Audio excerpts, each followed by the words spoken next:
Construite en 1926, l'autoroute se trouvait au 6e embranchement de la route 66 et elle avait en toute logique été baptisée ES Route 666. Bien qu'aucune arrière-pensée n'ait motivé ce choix, certains firent rapidement le lien entre la route et le nombre de la bête.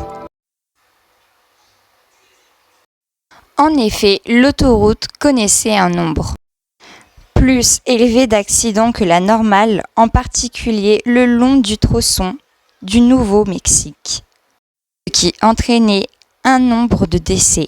Ce nombre était si élevé que la route fut rapidement considérée comme l'une des plus dangereuses des États-Unis. Bien évidemment, de nombreux facteurs pouvaient expliquer ces tragiques statistiques, comme les mauvaises conditions météorologiques et l'effet hypnotisant du paysage monotone. Pour des conducteurs fatigués, mais beaucoup pensaient que la route était maudite, comme le prouvait le nombre satanique. Venant étayer cette thèse, les conducteurs qui empruntaient la route 666 rapportaient souvent avoir été confrontés à un inexplicable sentiment d'anxiété ou la sensation d'un danger imminent et leur voiture connaissait un taux élevé de dysfonctionnement, aussi varié qu'incompréhensible, parmi lesquels des surchauffes, des problèmes de moteur, des pneus dégonflés, crevés, des défaillances électriques et nombreux autres bizarreries. Le chiffre 666, l'angoisse qui suscitait les étrangers, problèmes mécaniques et les différents accidents mortels, dont certains s'étaient transformés en une légende urbaine.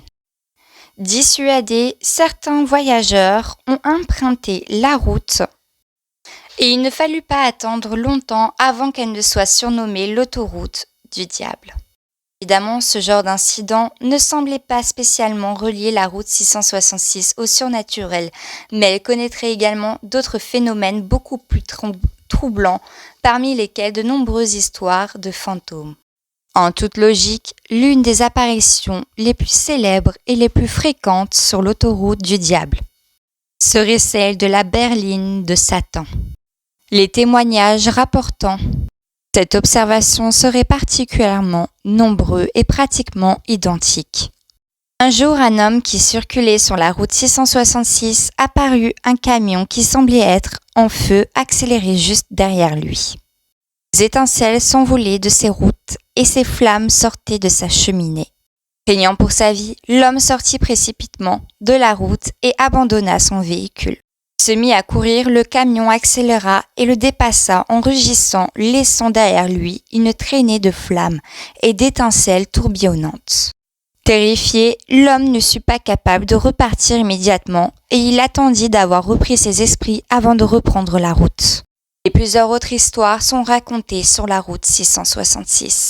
Et toi, connais-tu d'autres histoires sur cette route ? N'hésite pas de le marquer en commentaire, à t'abonner, à liker et à partager.